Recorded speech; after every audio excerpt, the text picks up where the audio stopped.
الحمد لله وكفى وسلام على عباده الذين اصطفى اما بعد فاعوذ بالله من الشيطان الرجيم بسم الله الرحمن الرحيم رب اشرح لي صدري ويسر لي امري واحلل عقدة من لساني يفقهوا قولي واجعل لي وزيرا من اهلي اللهم فقهنا في الدين رب زدني علما اللهم انا نسألك علما نافعا رزقا طيبا وعملا متقبلا اللهم انفعني بما علمتني وعلمني ما ينفعني وزدني علما اللهم ارنا الحق حقا وارزقنا اتباعه وارنا الباطل باطلا وارزقنا اجتنابه آمین ثم آمین۔ سورہ کہف ہم کر رہے تھے، آیت نمبر 82 تک ہم نے ختم کیا تھا۔ آج آیت نمبر 83 سے ہم کریں گے انشاءاللہ۔ اللہ سبحانہ تعالیٰ کیا فرماتے ہیں؟ بسم اللہ الرحمن الرحیم وَيَسْأَلُونَكَ عَنْ ذِي الْقَرْنَيْنِ قُلْ سَأَتْلُو عَلَيْكُم مِّنْهُ ذِكْرًا۔ اے محمد صلی اللہ علیہ وسلم، یہ لوگ تم سے ذوالقرنین کے بارے میں پوچھتے ہیں، ان سے کہو میں اس کا حال تمہیں سناتا ہوں۔ اللہ سبحانہ تعالیٰ نے اب تک ہمیں سورہ کہف میں 3 واقعات بتا دیے ہیں۔ پہلا واقعہ ہم نے پڑھا تھا اصحاب کہف کے بارے میں۔ اس میں اللہ سبحانہ تعالیٰ نے ہمیں یہ سکھایا تھا کہ اللہ کی محبت کو تمام محبتوں پہ غالب کر کے چلو، اور اس کے لیے دنیا کی فکر نہ کرو بلکہ آخرت کی فکر کو اپنے اوپر غالب کر کے اللہ کی محبت کو جب غالب کر کے چلو گے تو تمہیں رہنے کا طریقہ سلیقہ اللہ نے سکھایا کہ کیسے اللہ سبحانہ تعالیٰ پھر تمہارے لیے اپنی نعمتوں کو، اپنی رحمتوں اور برکتوں کو شامل حال کرتا ہے۔ دوسرے واقعے میں اللہ تعالیٰ نے ہمیں سکھایا، جو 2 باغوں کا ایک واقعہ تھا، اس کے اندر اللہ تعالیٰ نے مجھے اور آپ کو سکھایا کہ اپنی اللہ کی دی ہوئی نعمتوں کو، باقیات الصالحات کیسے بنانا ہے، ان نعمتوں کو آخرت کے لیے کیسے استعمال کرنا ہے، کیسے آخرت کے اجر کے سودے کر کے جنت کو کمانے کا معاملہ کرنا ہے۔ تیسرے واقعے میں جو کہ ہم نے سورہ کہف میں حضرت موسیٰ اور حضرت خضر کا پڑھا تھا، اس میں اللہ تعالیٰ نے ہمیں سکھایا کہ علم کا حصول کیسے کیا جائے گا۔ ظاہر ہے کہ جب اللہ کے دیے ہوئے نعمتوں کے لیے کو استعمال کرنے کا طریقہ اللہ سکھاتے ہیں، پھر اللہ تعالیٰ سکھاتے ہیں کہ آخرت کی فکر کو تمام فکروں پر غالب کرنا ہے، تو تمہیں علم کہاں سے آئے گا؟ لہٰذا اس علم کو حاصل کیا کرو اور پھر اس کو اس طرح سے استعمال کرو۔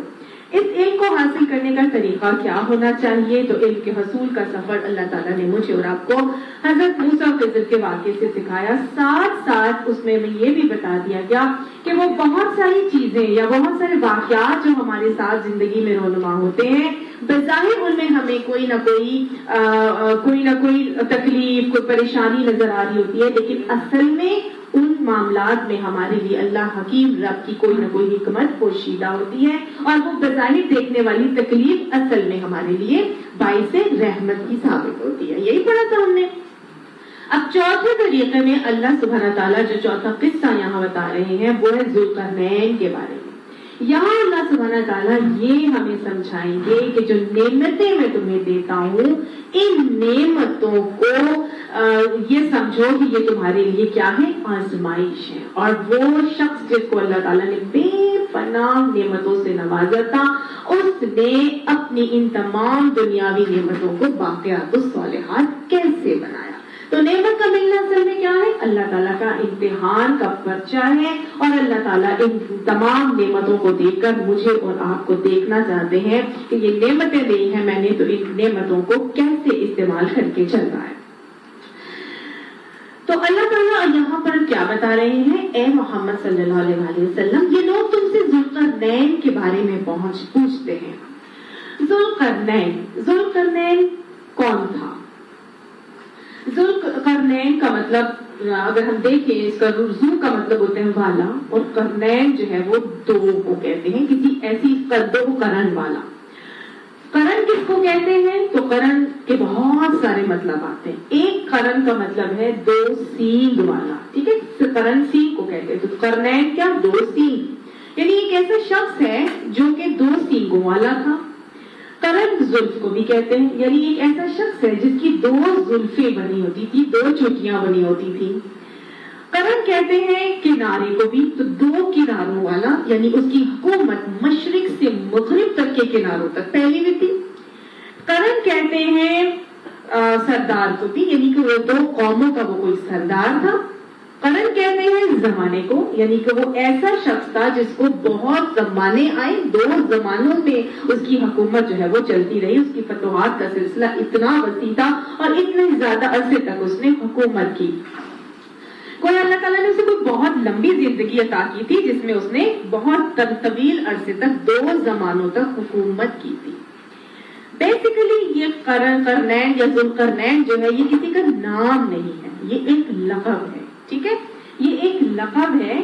اور جب اس کے بارے میں بہت ریسرچ کی گئی اور پتہ کیا گیا تو سمجھ میں آیا اور معلوم ہوا کہ مورخین بتاتے ہیں، پھر بہت سارے علماء نے اس کے اوپر ریسرچ کی، تو مولانا مودودی صاحب جو ہے ان کی ریسرچ کے حوالے سے اور بیشتر اور مزید علماء کے ریسرچ کے حوالے سے ذوالقرنین جو ہے یہ ایک لقب تھا۔ کس کا؟ یہ ایران کا ایک شہنشاہ تھا جس کا نام تھا سائرس یا خسرو پرویز، ٹھیک ہے، اس کو خورش بھی کہا جاتا ہے۔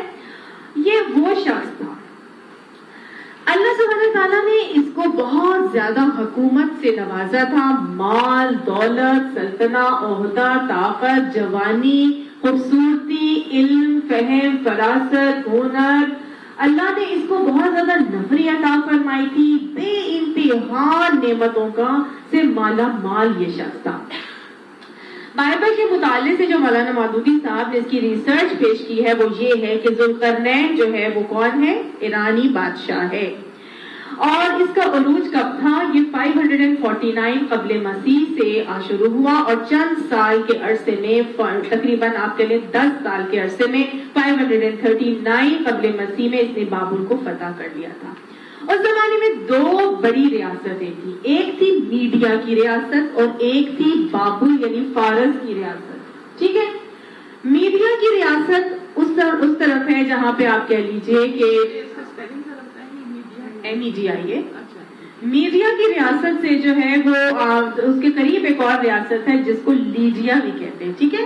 تو یہ میڈیا اور لیڈیا کی ریاست پہ اس نے قابض ہوا اور اس کے بعد اس نے پوری کی پوری فارس کی ریاست یعنی جو بابل کی سلطنت تھی، اس زمانے کی جو super power, second super power تھی، اس کو بھی اس نے فتح کر لیا تھا۔ اچھا جی، ہوا یہ کہ یہ وہ وقت ہے جب میڈیا کی ریاست پر گویریس حکومت کرتا تھا۔ اسی میڈیا کی ریاست میں ایک چھوٹا سا ایک خطہ تھا یا سرزمین تھی جہاں پر بیسیکلی ایک شخص حکومت کرتا تھا اور وہ اس کا نام تھا کمبوڈیا۔ یہ کمبوڈیا ایک شخص تھا جو کہ ایک رئیس تھا، اس کی وہاں پہ حکومت تھی اور یہ بہت ہی زیادہ آپ کہہ لیجئے کہ یہ جنگجو قسم کا نہیں تھا، ڈرپوک آدمی تھا اور عیاش پرست تھا۔ اور اس نے کیا کرنا کہ آپس کے قبیلوں کے اندر جو مصالحت تھی بس اسی پر یہ رہا اور اسی تک قائم رہا۔ یہ بہت ڈرپوک آدمی تھا، لیکن اس کا جو بیٹا تھا سائرس چھوٹا سا تھا اور بہت قابل بچہ تھا۔ وہ اس بچے کی قابلیت کو دیکھ کے لوگوں نے کہا کہ اس کو ہم مار دیں۔ اس کو مارنے کے لیے کافی کوشش بھی کی گئی لیکن یہ ہمیشہ بچ جاتا تھا۔ آہستہ آہستہ کیا ہوا کہ اس نے اپنے جب اس کا باپ مر گیا کمبوڈیا تو اس نے اپنے باپ کی سرزمین کے اوپر حکمرانی کرنی شروع کر دی۔ باپ کے پاس جو سارا پیسہ تھا اس نے اس پیسے کو استعمال کیا اور اس پیسے کو استعمال کر کے اپنی ریاست جو کمبوڈیا اس کی جو انشان کی جو ریاست تھی اس پر اس نے بہت عدل و انصاف کو قائم کیا، اس نے بہت تعمیرات کروائیں، اس نے بہت لوگوں کی فلاح و بہبود کے کام کیے، تو لوگوں کے لیے بڑا ہر دل عزیز ہو گیا۔ اس کی شہرت کو سن کر جو پوری میڈیا کی ریاست تھی اس کا جو حکمران تھا اس کے دل میں ایک شبہ پیدا ہوا، خدشہ پیدا ہوا۔ اس نے کہا کہ یہ تو جو ہے کہیں میری حکومت پر بھی قبضہ نہ کر لے۔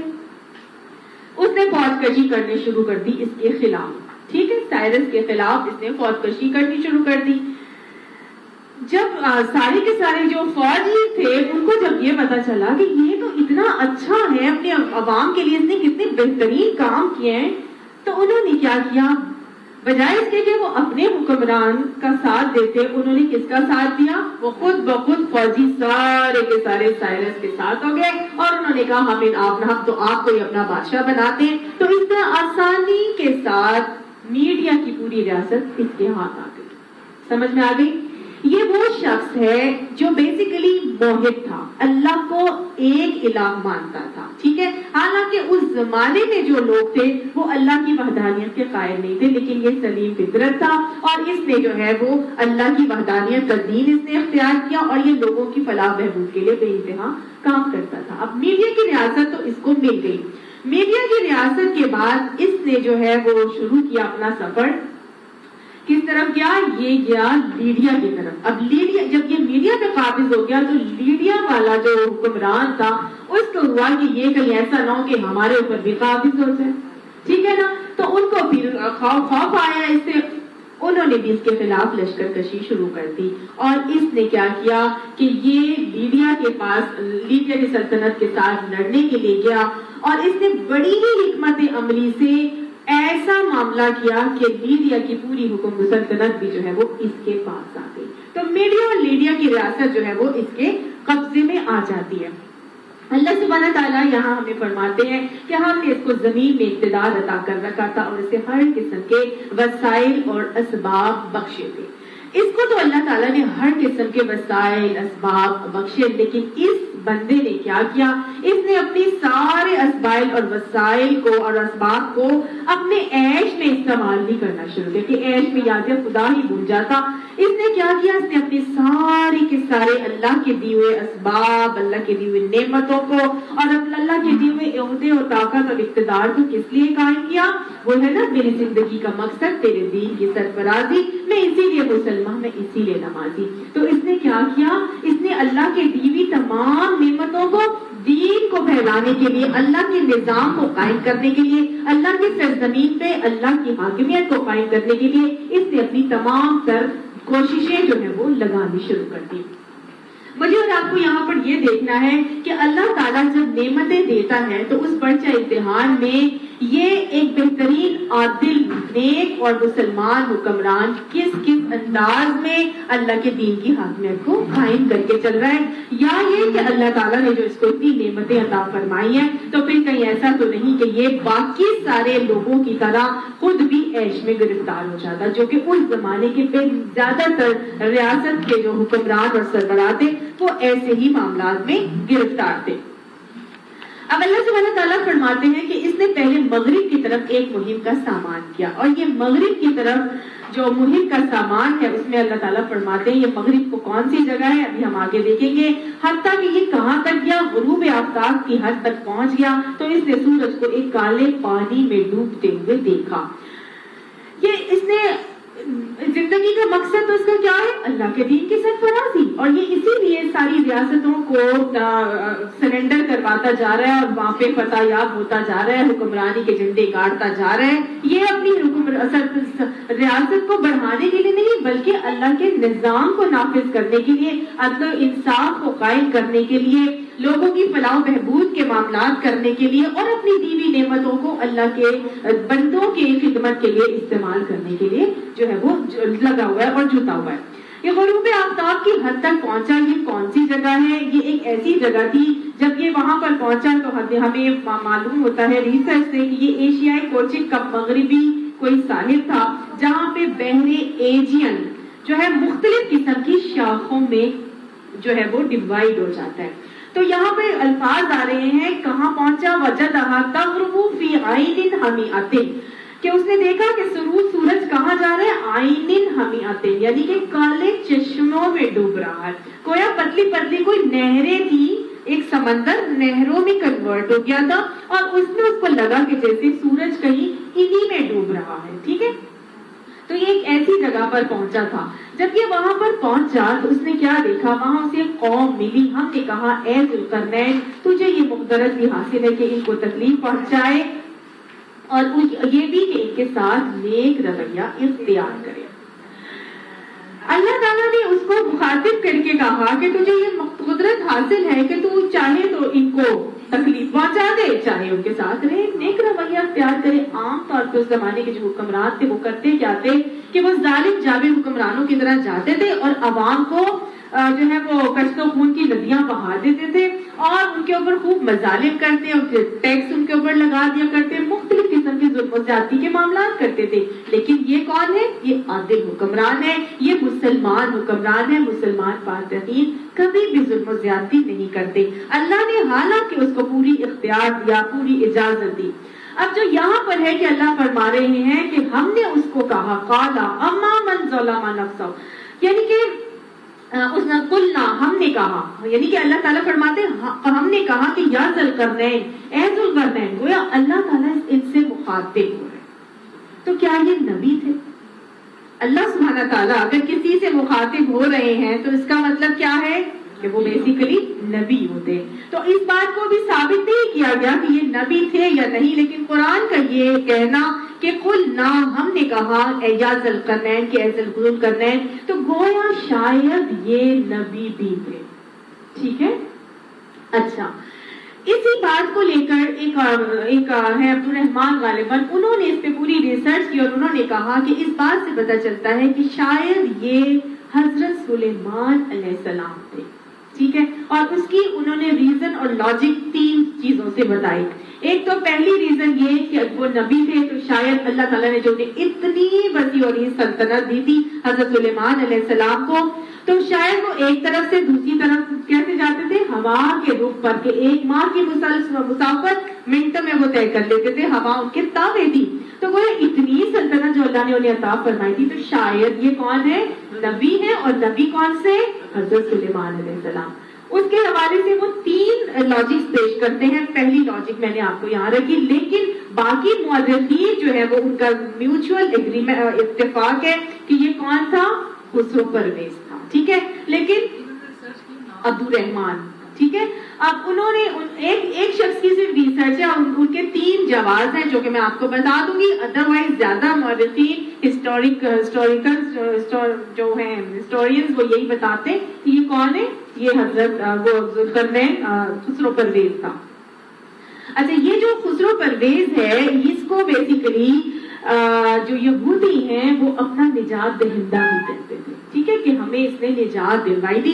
اور ان کی اسرائیلیات، ان کی بائبل کے اندر اس ذوالقرنین کا بہت زیادہ مقام ہے. وہ اسی لیے جب یہودیوں نے کے پاس گئے کہ آپ ہمیں کچھ سوالات بتائیں کہ ہم حضور صلی اللہ علیہ وسلم سے پوچھیں کہ ان کی نبوت کا جو ہے وہ پتہ چلے کہ واقعی سچے نبی ہیں کہ نہیں، تو وہ یہودی عالم نے بتایا تھا کہ پوچھو کہ وہ ذوالقرنین کون تھا، کیونکہ ان کی کتابوں میں ذوالقرنین کی بہت زیادہ حیثیت ہے اور وہ چاہتے تھے کہ ہم ذوالقرنین کے بارے میں پتہ کروائیں. اگر یہ نبی ہے تو اس کو ضرور اللہ تعالیٰ خبر دے دیں گے. ٹھیک ہے. تو اس بہت ساری لاجکس اور ریزنز ہمیں ملتی ہیں کہ یہ سائرس ہی تھا جس کے بارے میں بات آ رہی ہے. ہاں جی، یہ کس کانٹیکسٹ میں ہے یہ ابھی میں آپ کو بتاؤں گی. ٹھیک ہے. اچھا جی، اس کے بعد کیا ہوا کہ جب میں نے آپ کو بتایا تھا نا کہ یہ سائرس نے کہاں پہ پہلے میڈیا کی ریاست کو فتح کیا اور پھر لیڈیا کی ریاست کو بھی فتح کر لیا. اب جب یہ آگے گئی تو اس کو لگا کہ جیسے ایک سورج جو ہے وہ مغرب میں ایک سیاہ دلدل میں ڈوب رہا ہے اور وہ بحر ایجین کی شاخیں تھی. پھر کیا ہوا؟ اللہ تعالیٰ نے تو اس کو کہہ دیا کہ ٹھیک ہے تم جاؤ، تمہیں قدرت حاصل ہے. لیکن اس نے کیا کیا؟ اس کے پاس پوری طاقت، عہدہ، اقتدار سب کچھ تھا، لیکن اس نے ان کو تکلیف پہنچانے کے بجائے عدل کا نظام قائم کیا. اور اس نے کہا کہ جو ان میں سے ظلم کرے گا ہم اس کو سزا دیں گے، پھر وہ اپنے رب کی طرف پلٹایا جائے گا اور وہ اسے اور زیادہ سخت عذاب دے گا. اور یہ سیدھی سی بات ہے، یعنی کہ اگر جو غلط کام کرے گا تو اس کو دنیا میں بھی سزا ملے گی اور اللہ تعالیٰ آخرت میں بھی اس کو سزا دیں گے. اور جو ان میں سے ایمان لائے گا اور نیک عمل کرے گا، گویا وہ مسلمان حکمران ہے اور اللہ کی وحدانیت کا سکہ قائم کرنے کے لیے اللہ کی سرزمین کے اوپر اللہ کی ریاست اور اللہ کے نظام کو قائم کرنے کے لیے جو ہے وہ جدوجہد کر رہا ہے اور اپنے جھنڈے گاڑ رہا ہے. اور جو ان میں سے ایمان لائے گا اور نیک عمل کرے گا اس کے لیے اچھی جزا ہے اور ہم اس کو نرم احکام دیں گے. یعنی دنیا میں بھی اس کے لیے نرمی کی جائے گی اور اللہ تعالیٰ کی طرف سے آخرت میں تو اس کو بہت ہی بہترین اجر جو کی خوشخبری اللہ سبحانہ تعالیٰ دے رہے ہیں.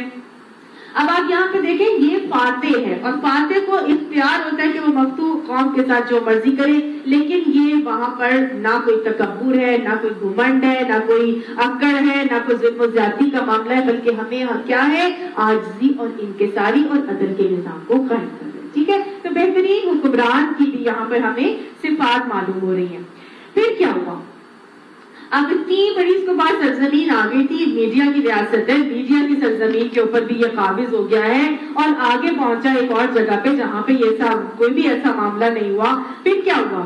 پھر اس نے ایک دوسری مہم تیار کی. اب یہ بیٹھ نہیں کیا کہ بس اب ہو گیا، اتنی بڑی میری ریاست ہو گئی، نہیں. پھر اس نے دوسری مہم تیار کی، یہاں تک کہ طلوع آفتاب کی حد تک جا پہنچا. یہ اب اس نے مشرق کی طرف سفر کیا. طلوع آفتاب کہاں ہوتا ہے؟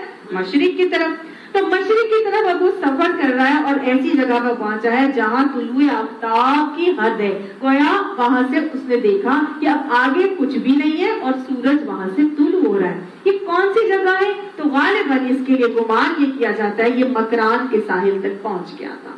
ٹھیک ہے، تو مکران کے جب ساحل پر پہنچا تو وہاں اس کے بعد تو ساحل سمندر، اس کو لگا کہ سورج جو ہے وہاں سے طلوع ہو رہا ہے، اور وہاں پہ اور کچھ بھی نہیں ہے.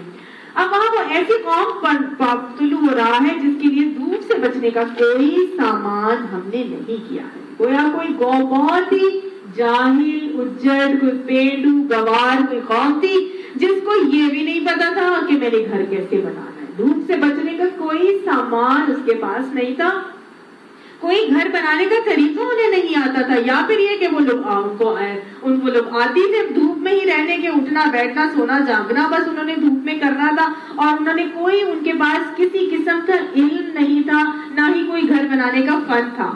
یہ حال تھا ان کا. اور ذوالقرنین کے پاس جو کچھ تھا اسے تو ہم جانتے تھے.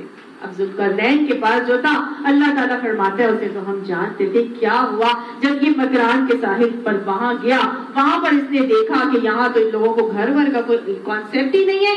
اس نے ساری کی ساری اپنے اسباب اور وسائل کو استعمال کر کے وہاں لوگوں کو گھر بنا دیے. ٹھیک ہے، لوگوں کے لیے فلاح و بہبود کے کام کر رہا ہے، اور لوگوں کی آسائش کے لیے، لوگوں کی حالات کی درستگی کے لیے اپنی نعمتوں کو خرچ کر رہا ہے.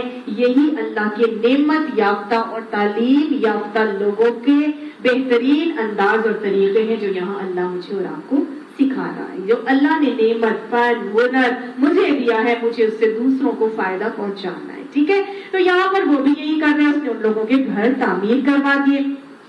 اب جب یہاں سے وہ تھوڑا سا اور آگے جاتا ہے جس کا یہاں ابھی قرآن میں تذکرہ نہیں ہے، لیکن ہمیں پتہ چلتا ہے کہ یہ وہ دور ہے کہ جب بابل کی سرزمین میں بخت نصر کی حکومت تھی. ٹھیک ہے، بابل کی سرزمین فارس. سیکنڈ میں نے آپ کو بتایا تھا سپر پاور ادر دین میڈیا کون سی تھی؟ فارس. اور فارس جو ہے اب یہ مشرق کی طرف ہے، ایران. ٹھیک ہے، یہاں کا بادشاہ کون تھا؟ بخت نصر. بخت نصر نے کیا کیا کہ اس نے جب آس پاس کے علاقوں کو فتح کر لیا، بابل کی ریاست اس زمانے کی ایسی ریاست تھی جس کو آسانی سے فتح نہیں کیا جا سکتا تھا. انتہا سے زیادہ پالشڈ اور ریفائنڈ اور کلچرڈ متمدن قوم تھی. ہینگنگ گارڈنز کے بارے میں آتا ہے کہ وہ بابل کے جو ہے نا بابل کی ریاست کے اندر قائم تھے.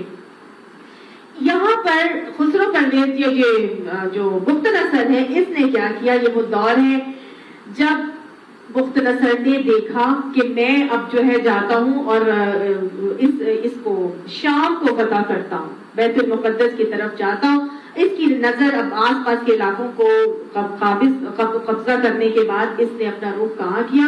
فلسطین کی طرف کیا، شام کی طرف کیا. پھر یہاں پہ گیا، اس نے حملہ کیا اور ہیکل سلیمانی کو مسمار کیا اور اینٹ سے اینٹ بجا دی. وہاں پہ لاکھوں یہودیوں کو اس نے قتل کیا اور لاکھوں کو بھیڑ بکریوں کی طرح اپنے ساتھ وہاں سے فلسطین سے کہاں لے کے آ گیا؟ ایران، بابل میں لے کے آ گیا. عراق اور ایران میں ہے بابل. یہ وہاں سے بھیڑ بکریوں کی طرح ان کو ہانک ہانک کے اپنے ساتھ لے آیا اور لا کے اس نے یہاں پہ قید کر دیا.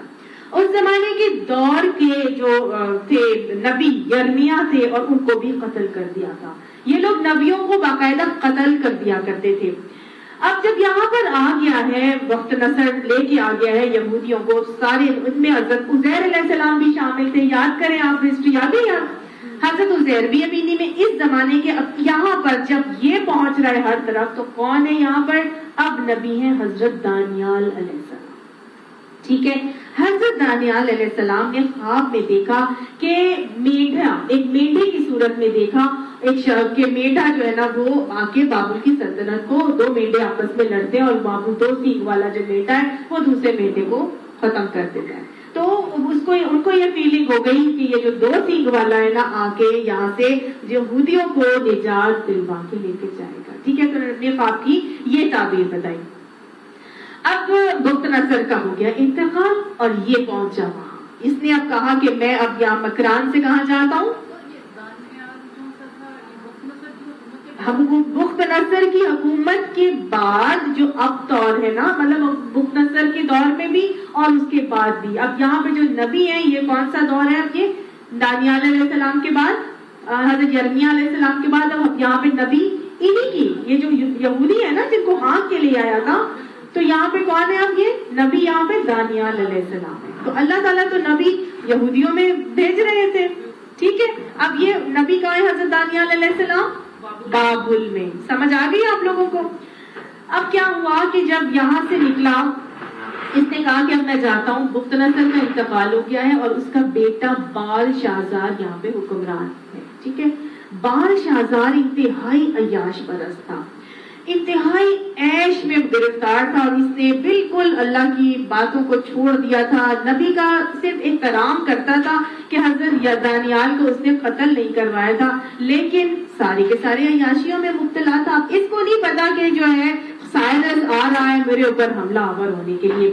یہ اپنی معشوقہ کے ساتھ, اپنی محبوبہ کے ساتھ لگا ہوا ہے اور شراب کے دور چل رہے ہیں کہ اس کی معشوقہ نے کہا کہ تم جو ہے نا سونے کا پیالہ تھا جس میں شراب پلا رہی تھی تو وہ اٹھا کے پھینک دیا اور اس نے کہا کہ میں نے اس کے اندر شراب نہیں پینی, میں تو اس کے اندر شراب پیوں گی جو تم ہیکل سلیمانی سے لے کر آئے ہو نا وہاں سے برتن, ان مقدس برتنوں میں میں شراب پیوں گی. اب اس بال شہزار نے اپنی معشوقہ اپنی محبوبہ کے کہنے پر کیا کیا؟ وہ ہیکل سلیمانی سے جو لائے ہوئے مقدس برتن تھے ان میں شراب پینا شروع کر دی. اور وہ شراب کا دور ہو رہا ہے کہ ایک دیوار ہے جس کے اوپر ایک انجانا قسم کا ہاتھ آتا ہے اور کوئی عبارت ایک لکھ کے چلا جاتا ہے. وہ عبارت کیا ہے؟ منے منے تقیل و فرسین. اب بال شہزار تو پریشان ہو گیا, یہ منے منے تقیل و فرسین کا کیا مطلب ہے؟ کون مجھے اس کا مطلب بتائے گا؟ کون بتائے گا؟ جناب بتاؤ بتاؤ. ہر طرف سے پتہ کیا جا رہا ہے, کوئی بھی نہیں اس کا مطلب بتا پا رہا. تو بال شہزار کی ماں نے کہا کہ ایسا کرو وہ دانیال علیہ السلام کو بلاؤ اور وہ شاید اس کا مطلب تمہیں بتائیں. حضرت دانیال علیہ السلام آئے اور انہوں نے آ کے کہا کہ خدا نے تیری مملکت کا حساب لیا اور اسے تمام کر ڈالا, تجھے ترازو میں تولا گیا اور تو کم نکلا, تیری مملکت تقسیم ہوئی اور فارسیوں کو دے دی گئی. سمجھ آ گئی؟ اب کیا ہوا؟ اس واقعے کے بعد جو بابل کی عوام تھی ان کو سمجھ میں آ گیا کہ اب ہماری حکومت تو فارسیوں کے پاس چلی جائے گی. گویا وہ جو خسرو پرویز سائرس آ رہا ہے اس کو کانٹیکٹ کیا جائے. یہ تو انجانا غیب کی طرف سے ایک آتا آیا تھا. گویا اللہ سبحانہ تعالیٰ آپ کہہ لیجئے کہ حدوں کو کراس کرنے والوں کو بھی چھوڑا نہیں کرتا. ایک لمٹ آتی ہے کہ جب اللہ تعالیٰ کی طرف سے کھینچ آتی ہے, پکڑ آتی ہے اور پھر سارے کے سارے تختے جو ہے وہ الٹ دیے جاتے ہیں. یہ سے پہلے ہی اپنے جو بال سازار کی ظلم و ستم سے پریشان تھے, انہوں نے جا کے خسرو پرویز کو کانٹیکٹ کیا اور اس کو کہا سائرس کو کہ آپ آئیں اور آگے ہماری حکمرانی جو ہے سنبھالیں, کیونکہ وہ عادل حکمران تھا, اس سے ساری دنیا خوش تھی. انہوں نے جب جا کے سائرس کو کہا تو سائرس نے کہا کہ ٹھیک ہے میں آتا ہوں. اب آنے کے لیے اس نے بڑی پالیسی اور حکمت عملی جو ہے وہ اختیار کی. بابل کی سرزمین پہ کوئی فتح حملہ کرنے کا سوچ بھی نہیں سکتا تھا, اور اگر کر لے تو وہ فتح یاب نہیں ہو سکتا تھا. لیکن اس نے کیا کیا؟ انٹیلیجنٹ تو تھا, اس نے کیا کیا کہ نا نہریں کھود کر دریائے فرات کا پانی کا رخ جو ہے وہ چینج کیا, اور جس رخ پہ دریا کا رخ موڑا اور اس رخ پہ جہاں دریا تھا وہاں سے اپنی فوج کو ملک کے اندر داخل کر دیا. سمجھ آئی؟ اس نے دریا کا رخ چینج کروایا اور اپنی فوج کو اس رخ سے اندر داخل کروا دیا. شہزاد کو کانٹوں کانٹ خبر بھی نہ ہوئی. پوری کی پوری فوج جو ہے وہ اپنی اپنی جگہوں پہ موجود ہے کیونکہ فوج کو پہلے ہی چاہ رہی تھی کہ سائرس آ جائے, تو لہٰذا اس کو آرام سے جو ہے وہ بابل کی ریاست بھی مل جاتی. سمجھ آ گئی؟ تو جب اس نے یہاں پر بابل کی ریاست پہ گیا تو پھر اس نے یہودیوں کو وہاں سے آزاد کروایا. اس لیے جو یہودی اس کو اپنا نجات دہندہ کے طور پہ مانتے ہیں, اس نے یہودیوں کو کیا کہا کہ اب آپ لوگ جائیں اور اپنے گھروں میں جا کے آباد ہو, اور جہاں جہاں پہلے آپ رہتے تھے اس جگہ جا کے اپنے دین کو جو ہے وہ اس کے دین پہ کاربند ہو جائیں.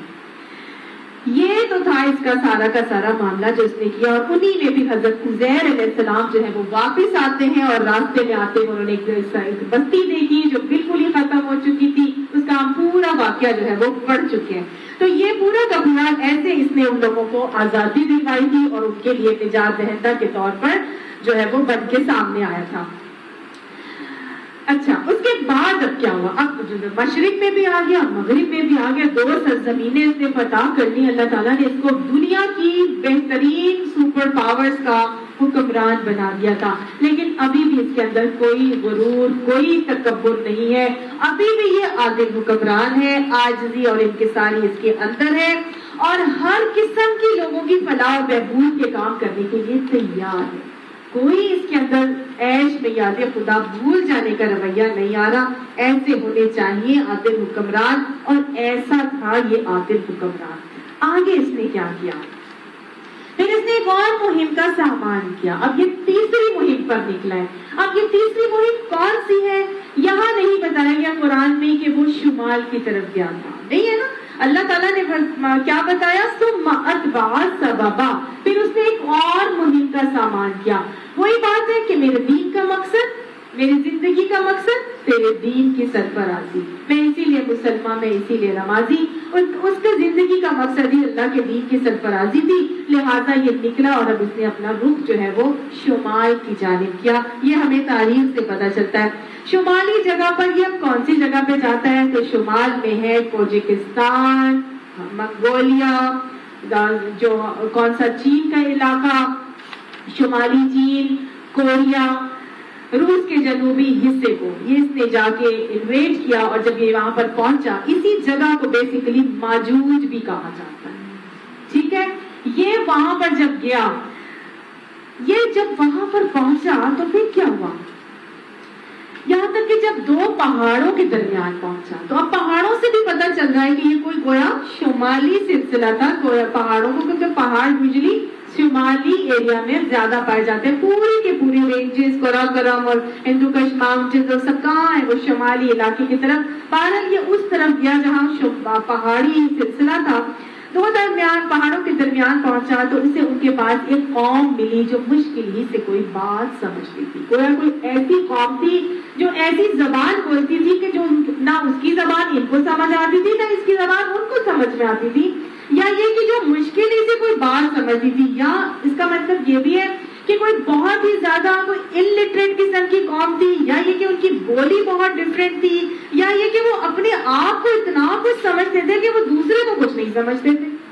ٹھیک ہے نا, مشکل ہی سے کوئی بات جب تو بہت پڑھ لکھ جاتا ہے وہ دوسرے کی کسی بات کو اہمیت ہی نہیں دیتا. مشکل ہی سے اس کو وہ بات آپ اپنی طرف جان سکتے ہیں. وہ خود ہی اپنے آپ کو اتنا قابل سمجھتا ہے کہ میں اتنا قابل, میں یہ میرے سامنے کیا ہے بولنے والی ہے نا. تو وہ مشکل ہی سے کوئی بات سمجھتی تھی. 3 باتیں, یا تو ان کی زبان ڈفرینٹ تھی, یا یہ کہ وہ بہت ہی ان پڑھ تھے, یا یہ کہ بہت ہی زیادہ ایجوکیٹڈ تھے, یا بہت ہی زیادہ اوپر جا چکے تھے کہ ان کو دوسرا کچھ نہیں لگتا تھا. اب جب وہاں پہنچے تو ان لوگوں نے کہا, اب یہاں بتایا جا رہا ہے تھے تو وہ بہت کچھ, یا وہ بالکل ہی کچھ نہیں تھے, لیکن پھر بھی انہوں نے اپنا ایک پرابلم جو ہے وہ ذوالقرنین کی بہترین صفات کو دیکھ کے پرابلم ان کے سامنے رکھی. کیسے رکھی؟ جب بات ہی نہیں سمجھ میں آ رہی تو پھر کیسے رکھی ہوگی؟ تو یہ وہ دوسری ریزن ہے جس کو کہتے ہیں کہ حضرت سلیمان علیہ السلام تھے غالباً, کہ سلیمان علیہ السلام کو اللہ تعالیٰ نے کتنی بولیاں سکھائی تھی نا.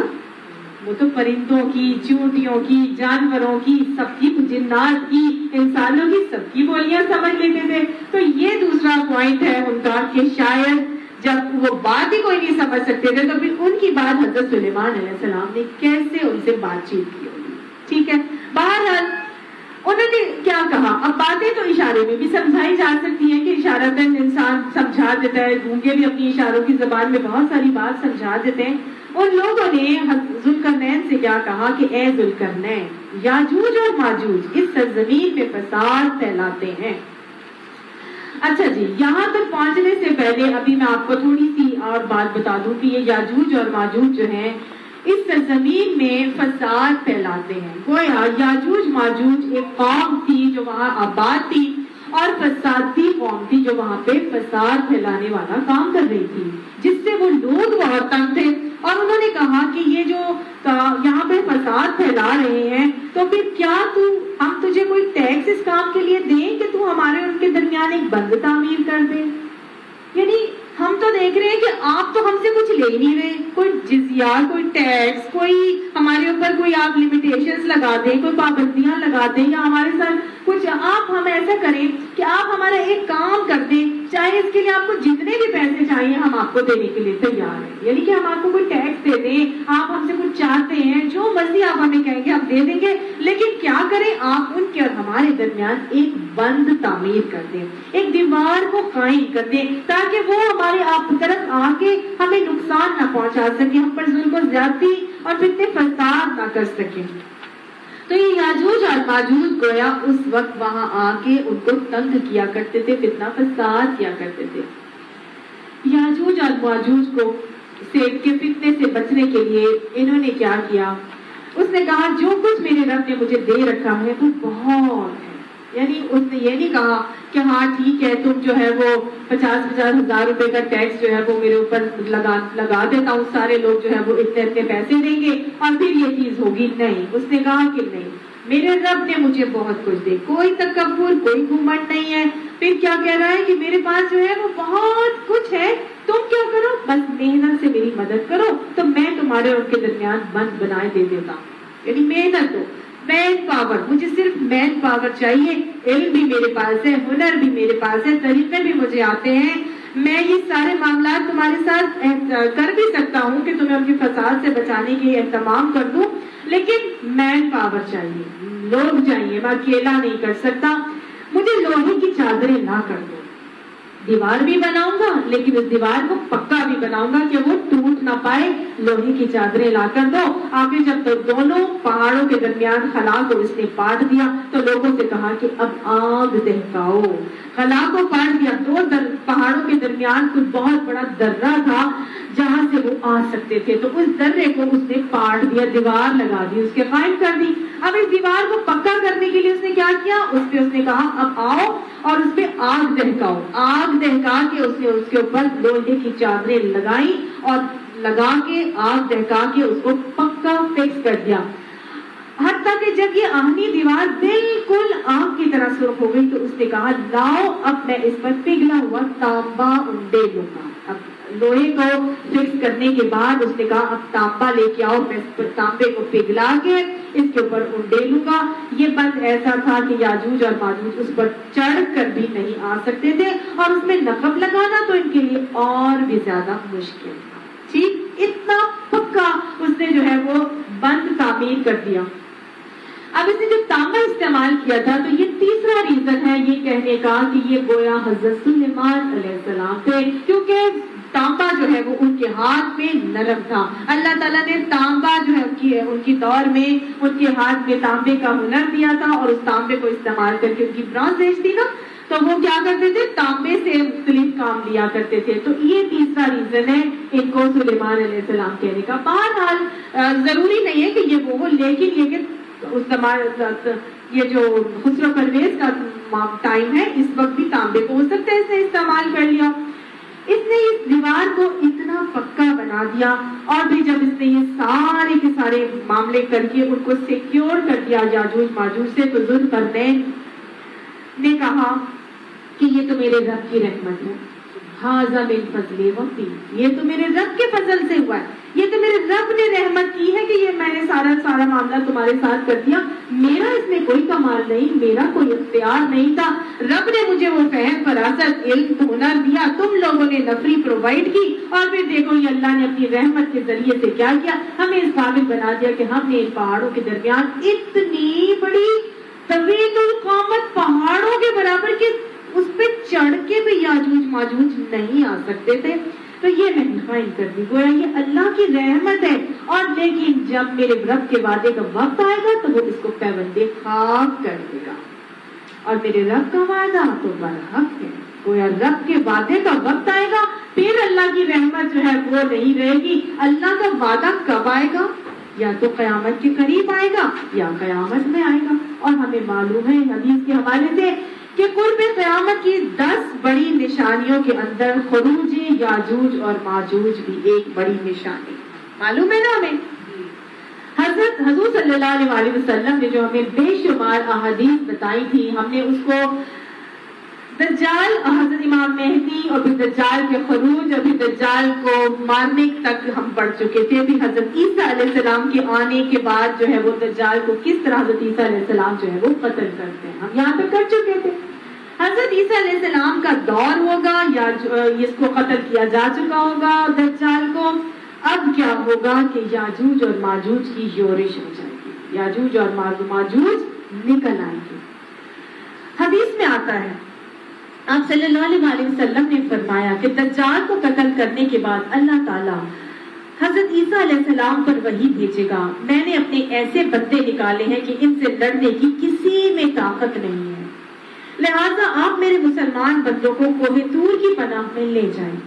اس کے بعد اللہ تعالیٰ یاجوج ماجوج کو نکالے گا تو وہ ہر اونچائی سے نکل بھاگیں گے، ان کا پہلا حصہ جب بحر تبریا سے گزرے گا تو اس کا سارا پانی پی جائے گا، جب ان کا آخری حصہ بحر تبریا پر پہنچے گا تو کہے گا کبھی اس سمندر میں تو پانی تھا ہی نہیں، یا تھا یا نہیں تھا، پھر آگے چلیں گے یہاں تک کہ اس پہاڑ تک پہنچ جائیں گے جہاں درختوں کی کثرت ہے، یعنی بیت المقدس تک پہنچ جائیں گے، اور کہیں گے کہ ہم نے تو زمین والوں کو تو قتل کر دیا ہے، اب آؤ آسمان والوں کو بھی قتل کر دیں گے، یاجوج ماجوج کہہ رہے ہیں۔ چنانچہ اپنے تیر آسمان کی طرف پھینکیں گے، گویا میزائل کو استعمال کریں گے، اللہ تعالیٰ ان کے تیر خون آلود واپس پلٹائیں گے، میزائل جب جاتا ہے تو پھر واپس پلٹ کر آتا ہے، ٹھیک ہے، اور وہ یہ سمجھیں گے کہ ہم نے تو آسمان والوں کو بھی قتل کر دیا کیونکہ وہ تو خون آلود آ رہا ہے۔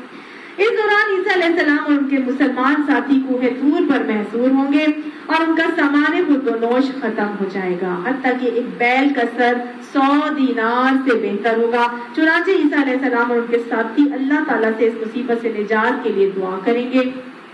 اللہ تعالیٰ یاجوج ماجوج پر ایک عذاب بھیجے گا، ان کی گردنوں میں ایک کیڑا پیدا فرما دے گا جس سے وہ سارے کے سارے اس طرح یکدم مر جائیں گے جس طرح ایک آدمی مرتا ہے۔ اس کے بعد حضرت عیسیٰ علیہ السلام ان کے ساتھی کوہ طور سے واپس تشریف لے آئیں گے، لیکن زمین پر ایک بالش بھر بھی جگہ یاجوج ماجوج کی لاشوں سے خالی نہیں پائیں گے جن سے بدبو اور سڑان اٹھ رہی ہوگی۔ حضرت عیسیٰ علیہ السلام اور ان کے اصحاب پھر اللہ تعالیٰ کی طرف رجوع فرمائیں گے، یعنی دعا کریں گے کہ اور پھر اللہ تعالیٰ ان پر ایک ایسے پرندے بھیجے گا جن کی گردنیں بڑے بڑے اونٹوں کے برابر ہوں گی، وہ پرندے ان کی لاشوں کو اٹھا کر لے جائیں گے، جہاں کہیں اللہ تعالیٰ کا حکم ہوگا وہاں اسے پھینک دیں گے، پھر اللہ تعالیٰ ایسی بارش برسائیں گے جو ہر گھر اور خیمے تک پہنچے گی اور زمین کو دھو ڈالے گی، یہاں تک کہ اسے کسی باغ کی مانند بدبو سے پاک اور صاف کر دیا جائے گا۔ اسے مسلم نے روایت کیا ہے حضرت نواز بن سامان کی روایت سے، ٹھیک ہے۔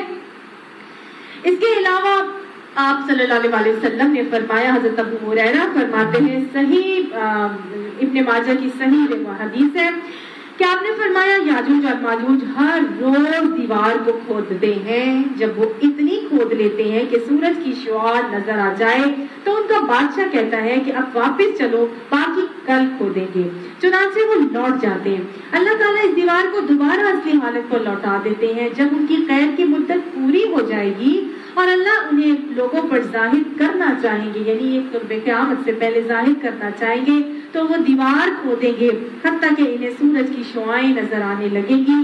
تو ایک تو بادشاہ ان سے کہے گا اچھا اب چلو باقی انشاءاللہ کل کھودیں گے, اور جب انشاءاللہ کہہ دیں گے تب وہ اگلے روز پلٹیں گے تو دیوار کو اسی حالت پر پائیں گے جس پر اسے گزشتہ رات کو چھوڑا تھا. پھر کھدائی شروع کر دیں گے اور باہر نکل آئیں گے, پانی ختم کر ڈالیں گے, لوگ اپنے اپنے قلعوں میں پناہ لیں گے. پھر وہ اپنے اپنے نیزے آسمان کی طرف پھینکیں گے جو خون آلود ہو کر زمین پر گریں گے, اور یاجوج ماجوج کہیں گے کہ ہم نے زمین والوں کو بھی مغلوب کر دیا اور آسمان والوں پر بھی غالب آ گئے. تب اللہ تعالیٰ ان کی گردنوں میں کیڑے پیدا فرما دے گا جن سے وہ سب مر جائیں گے. آپ نے فرمایا کہ ذات کی قسم جس کے ہاتھ میں میری جان ہے, زمین کے جانور اور مویشی ان کی لاشوں کا گوشت اور چربی کھا کھا کر موٹے تازے ہو جائیں گے.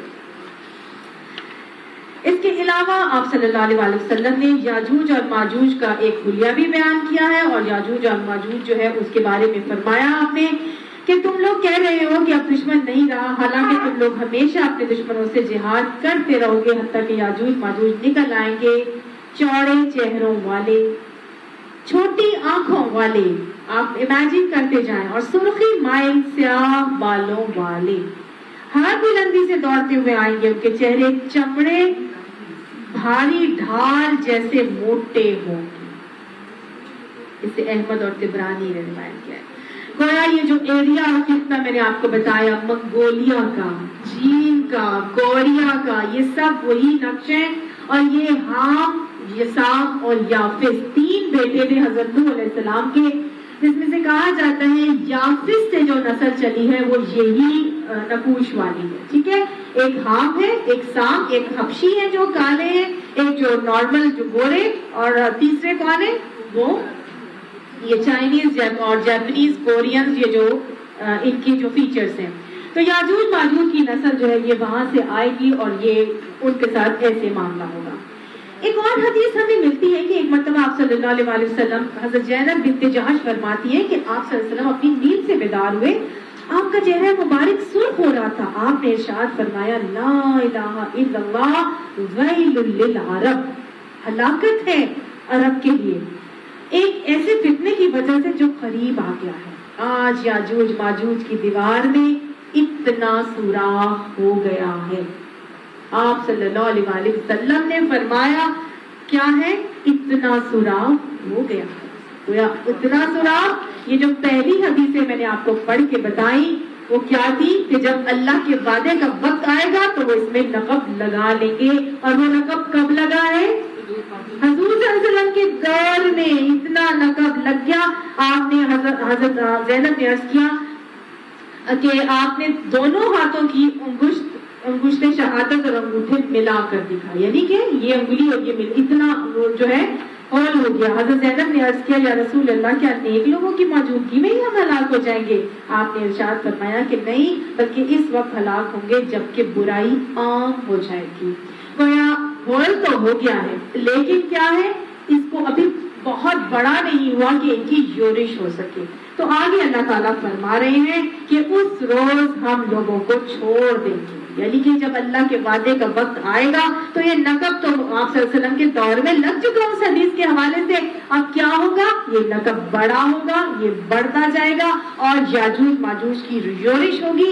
قرب قیامت کے وقت میں حضرت عیسیٰ علیہ السلام کے دور میں جب دجال قتل ہو چکا ہوگا, اب اس نقب کے بعد تھوڑے تھوڑے آ رہے ہیں یا زیادہ آ رہے ہیں یا کم, کوئی کہتے ہیں کہ جی 22 ہی آ رہے ہوں گے, کسی اس پر بیٹھ کے پہنچ رہے ہوں گے, واللہ عالم. آج چائنا, کوریا, اس طرف کے علاقے جو ہے وہ بہت زیادہ, کچھ کہتے ہیں تاتاریوں کا جب حملہ ہوا تھا تو یہ بھی یاجوج ماجوج کی یورش کی ہی ایک شکل تھی. لیکن یہ احادیث صحیح احادیث ہیں جو میں نے آپ کو سنائی ہے, اور یہ قرب قیامت کی 10 بڑی نشانیوں میں سے ایک نشانی ہے یہ یورش کی شکل میں.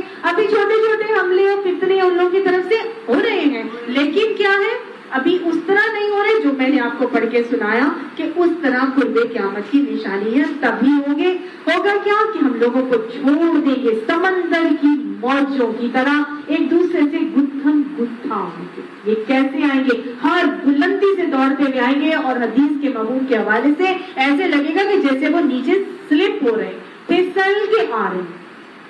اور سور پھونکا جائے گا. اب کیا ہے, اب یہ جب آئیں گے یہ بھی مر جائیں گے, پھر اللہ تعالیٰ جو ہے پھر وہ ان کو تو مار دے گا. اس کے بعد جو لوگ ہوں گے پھر وہ صرف اور صرف آہستہ آہستہ آہستہ آہستہ آہستہ پھر کیا ہوگا, وہ جو بہترین ایمان والے تھے ان کو بھی اپنے ایمان سے پھرتے جانا, آہستہ آہستہ آہستہ ان کی نسلیں ہوں گی. اور پھر وہ جو نیک اور مومن ہوں گے ان کو ایک بیماری ہوگی, بغل کے نیچے ان کے کوئی نکلے گا کچھ اور اس سے وہ مر جائیں گے اور پھر قیامت قائم ہوگی. ٹھیک ہے, اور وہ قیامت صرف اور صرف بدترین لوگوں کے اوپر ہی قائم ہوگی. جس کے اندر تھوڑا سا بھی ایمان ہوگا وہ بچ جائے گا. سور پھونکا جائے گا, ہم سب انسانوں کو ایک ساتھ جمع کریں گے اور وہ دن ہوگا جب ہم جہنم کو کافروں کے سامنے لائیں گے, ان کافروں کے سامنے جو میری نصیحت کی طرف سے اندھے بنے ہوئے تھے اور کچھ سننے کے لیے تیار بھی نہ تھے. اللہم لا تجعلنا منہم. تو کیا یہ لوگ جنہوں نے کفر اختیار کیا ہے یہ خیال رکھتے ہیں کہ مجھے چھوڑ کر میرے بندوں کو اپنا کارساز بنا لیں, بندوں کو کارساز بنا لیں؟ افحسب الذین کفروا ان یتخذوا عبادی من دونی اولیاء. کیا وہ یہ سمجھتے ہیں کفر کرنے والے کہ مجھے چھوڑ کر میرے بندوں کو اپنا کارساز بنا لیں گے؟ بندوں کو کارساز کیسے بناتے ہیں؟ اپنی مدد مانگتے ہیں نا, پیر وغیرہ اور مزاروں پہ جانا اور بندوں کو کارساز بنا لیتے ہیں نا, بندوں کو. ہاں جی, جس طرح پیروں سے جا کے مانگنا, ایک تو جو آپ کو حیات ظاہری طور پر نظر آ رہے ہیں ان کو کہ آپ ہمارا یہ کام کر دیں. دوسرا یہ کہ ہم اپنے والدین کو کارساز بنا لیں. آپ نہیں ہوتی امی تو میرا کیا بنتا ہے نا. یہ اپنے والدین کو کارساز سمجھ لینا یہ بھی شرک میں آتا ہے. تو بندوں کو کارساز نہیں, کچھ لوگ فرشتوں کو کارساز بنا لیتے تھے, کچھ انبیاء کو کارساز بنا لیتے, ٹھیک ہے نا, کچھ ڈاکٹرز کو کارساز بنا لیتے. تو گویا بندوں کو کارساز بنانے والے نیت نہیں ہو, ہماری تو زبان پر پکڑ ہو, نیت زبان سے نکلے ہوئے الفاظ میں تو پکڑ ہے نا, نیت کو تو دیکھے گا اللہ, لیکن ان الفاظ کو نہیں ادا کرنا. بہت سوچ کے اپنی زبان سے الفاظ نکالیے. یہ بولنا ہی نہیں ہے. آپ کو معلوم ہے اتنے ہائی سختی ہے اس بات کے لیے کہ ہم نے اپنی زبان سے بھی ایسی بات نہیں کرنی, چاہے ہماری نیت ہے یا نہیں ہے. اور زبان سے جب ہم بولتے ہیں تو وہ آٹومیٹکلی ایک چیز ہونے لگ جاتی ہے. جب اللہ فل ٹائم ہمارے دماغ میں ہوگا نا تو ہماری زبان میں اللہ کا لفظ آئے گا ہی, اللہ کا نام آئے گا ہی. آپ کو معلوم ہے یہودی بھی اس چیز کے لیے اتنی زیادہ رجڈ ہے کہ ہم نے یہ بات بولنی ہی نہیں کہ ہمارے پیرنٹس نے ایسے کر دیا, یہ ڈاکٹر سے ایسے ہو گیا. یہ اللہ کے ساتھ شرک کے زمرے میں آنے والی چیز ہے, چاہے ہمارا دل ہو یا نہ ہو, نیت ہو یا نہ ہو.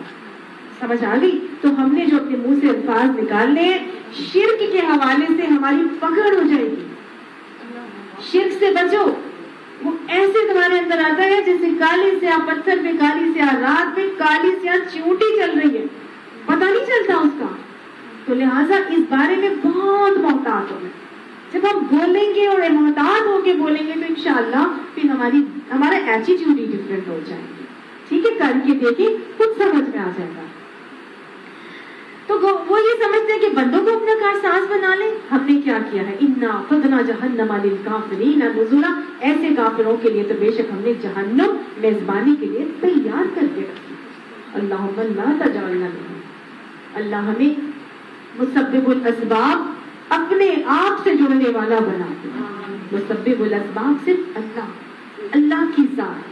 کارساز وہی ہے, اختیار وہی رکھتا ہے, قدرتیں اسی کے پاس ہیں اور کسی کے پاس بھی نہیں. ہم کسی کو کارساز نہیں سمجھتے, ہم کسی کو کارساز نہیں بناتے, ہم اللہ کو الہ واحد کر کے پکارتے اور سمجھتے ہیں. اے نبی صلی اللہ علیہ وآلہ وسلم. اب آپ صلی اللہ علیہ وآلہ وسلم کو اس کے حوالے سے بہت بڑی بات سمجھائی جا رہی ہے. حل ننبئکم, کیا میں تمہیں بتاؤں اے نبی صلی اللہ علیہ وآلہ وسلم, آپ ان سب کو کہہ دیجئے کہ کیا میں تمہیں بتاؤں بالاخسرین اعمالا, کہ اعمال کے حوالے سے خسارے میں رہنے والے لوگ کون سے ہیں. آپ اور میں جاننا چاہتے ہیں نا کہ اعمال کریں گے لیکن ہم نہیں چاہتے کہ ہم اللہ کے راستے میں جو عمل کر رہے ہیں وہ خسارے والے ہو جائیں یا ہمیں آخرت میں اس کا کوئی فائدہ ہی نہ ہو.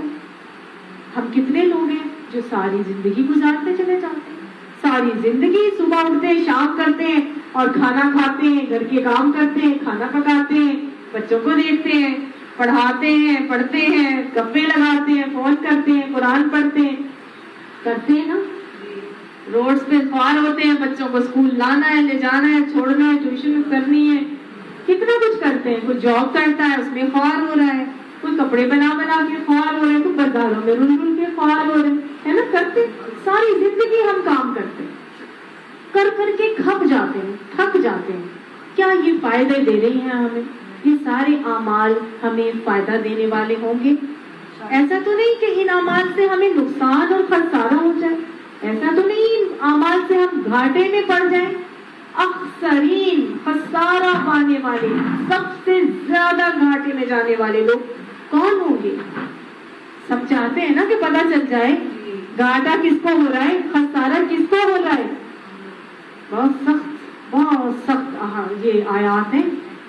اللہ تعالیٰ ان آیات کو ہمارے دلوں میں اتار دے. رب اشرح لی صدری ویسر لی امری واحلل عقدۃ من لسانی یفقہوا قولی. بہترین آیات, آخری 10 آیات میں سے سورہ کہف کی. کیا ہم تمہیں بتائیں کیا مال کے حوالے سے سب سے زیادہ ناکام اور نامراد لوگ کون ہیں؟ الذین ضل سعیہم فی الحیات الدنیا. یہ وہ لوگ ہوں گے جن کی کوششیں ہوں گی دنیا کی زندگی میں, لیکن کیسی ہوں گی؟ ضل, بیکار, گمراہی کی طرف, جن کا کوئی مقصد نہیں تھا, راہ راست سے ہٹی ہوئی بھٹکی ہوئی کوششیں تھیں. وَهُمْ يَحْسَبُونَ, اور وہ گمان کر رہے تھے, أَنَّهُمْ يُحْسِنُونَ صُنْعًا, کہ ہم تو بہت اچھے کام کر رہے ہیں, سارے کام کر رہے ہیں, صبح سے شام کر رہے ہیں, جو میں نے ابھی کام گنوائے وہ بھی ہو رہے ہیں, کپڑے بھی بنا رہے ہیں, پہن رہے ہیں, گھر بھی بنا رہے ہیں, سجا رہے ہیں, دعوتیں بھی کر رہے ہیں, بازاروں میں بھی جا رہے ہیں, شادی بیاہ بھی ہو رہے ہیں, پڑھ بھی رہے ہیں, پڑھا بھی رہے ہیں, اسکولوں کے لیے بھی اپنے بچوں کے ساتھ کھپ رہے ہیں, کھانے پکا رہے ہیں, گھر کی صفائیاں ہو رہی, سب کچھ ہو رہا ہے, اور خوش ہیں کہ ہم تو بالکل صحیح کر رہے ہیں. اللہ تعالیٰ ایسے لوگوں کے لیے فرماتا ہے عاملۃ ناصبہ, تھک کے ٹوٹے پڑے ہوں گے, بوجھل ہوں گے مشقتیں کر کے. اللہ فرمائے گا تصلیٰ نارا حامیہ, لے کر ان کو جا کے جہنم کی آگ میں دھکیل دو. یہ وہ لوگ ہوں گے جن کی کوششیں تو ہوں گی لیکن راہ راست سے بھٹکی ہوئی ہوں گی, دنیا کے لیے کر رہے ہیں سارے کام دنیا. انما الاعمال بالنیات, کپڑے بھی بنانے, گھر بھی بنانا ہے, صاف بھی کرنا ہے, کھانا بھی بنانا ہے, بچوں کو بھی پڑھانا ہے, سارا کچھ کرنا ہی ہے نا. کچھ لوگ نے جاب بھی کرنی ہے, ان کی مجبوری انہوں نے کرنی ہے, سب کچھ کر رہے ہیں, لیکن نیت کیا ہے؟ دنیا کما لوں, دنیا بنا لوں, میری دعویٰ ہو جائے, میں سب کچھ دکھا لوں, میں سب کچھ برپا کر لوں, میری سے ہو جائے, میرا نام مرتبہ, میرا عہدہ طاقت اقتدار, میں سب کچھ کر لوں, میں بن جاؤں. کہیں یہ تھا دماغ میں؟ اس لیے کر رہی ہوں کہ اللہ نے مجھے یہ ذمہ داری دی ہے, مجھے مکلف بنایا ہے, مجھے اس کے لیے مسبب الاسباب بنایا ہے, مجھ سے اس بارے میں پوچھو گی, مجھے یہ نعمت عطا کی ہے, میں نے اس کا جواب دہ ہونا ہے. مجھے ماں بنایا تھا, پوچھ ہونی ہے کہ اپنے بچے کی صحیح تربیت کر کے اس کو امت مسلمہ کا فرد بنایا تھا کہ نہیں, قُوْ أَنفُسَكُمْ وَأَهْلِيكُمْ نَارًا کیا تھا کہ نہیں, کچھ ہونی ہے کہ نہیں. اللہ نے مجھ سے پوچھنا ہے کہ یہ آنکھیں مجھے دی تھی, اس سے میں نے اللہ کے کو پہچانا تھا کہ نہیں. الخلق وعیال اللہ, مخلوق اللہ کا کنبہ ہے, اس کے لیے کچھ کام کیا تھا کہ نہیں, خدمت خلق کی تھی کہ نہیں. یہ نعمتیں جن سے تمہیں نوازا ہے, ان کو اپنے لیے ہی استعمال کرتے رہتے, عیش میں یاد خدا بھول گئے تھے, یا آخرت کی فکر کو غالب کر کے انہی نعمتوں کو باقیات الصالحات بنایا تھا کہ نہیں. پوری سورہ کہف میں ہم نے یہی پڑھا نا. کرتے ہوئے کوئی کمی کوتاہی, کوئی پریشانی, کوئی تکلیف آ جائے گی تو کیا سمجھنا ہے کہ اللہ کی حکمت میرے لیے اس میں پوشیدہ ہے، آج نہیں نظر آ رہی، کل میرے لیے ضرور اس میں حکمت پوشیدہ ہے۔ تو گویا اللہ تعالیٰ مجھے سمجھا رہے ہیں کہ اپنی فکروں پر فکر آخرت کو غالب کر لو، اپنے سارے عمل آخرت کی نیت سے کرو، جب کرو گے تو دنیا میں تو ملنا ہی ملنا ہے، آخرت کا اجر بھی ضائع نہیں ہوگا۔ اللہ تعالیٰ فرما رہے ہیں اولئک الذین کفروا بآیات ربہم ولقائہ، یہ تو وہ لوگ ہیں جو اللہ کی آیات، جو ان کا رب ہے اس کی آیات کے ساتھ کفر کر رہے ہیں اور وہ اپنے رب کی ملاقات سے کو بھول چکے ہیں، اس سے انکاری ہے، کیونکہ وہ تو دنیا بنا رہے ہیں نا، میرا بچہ اچھا نکل ہے، میرے بچے کی اچھی شادی ہو جائے، اچھی جگہ، میرا بچہ بہت بڑی اونچی پوسٹ پر آ جائے، میرا میاں ایسے نکل آئے، میری بابا ہو جائے، میرا گھر سب سے اچھا، ہماری کیا ہے؟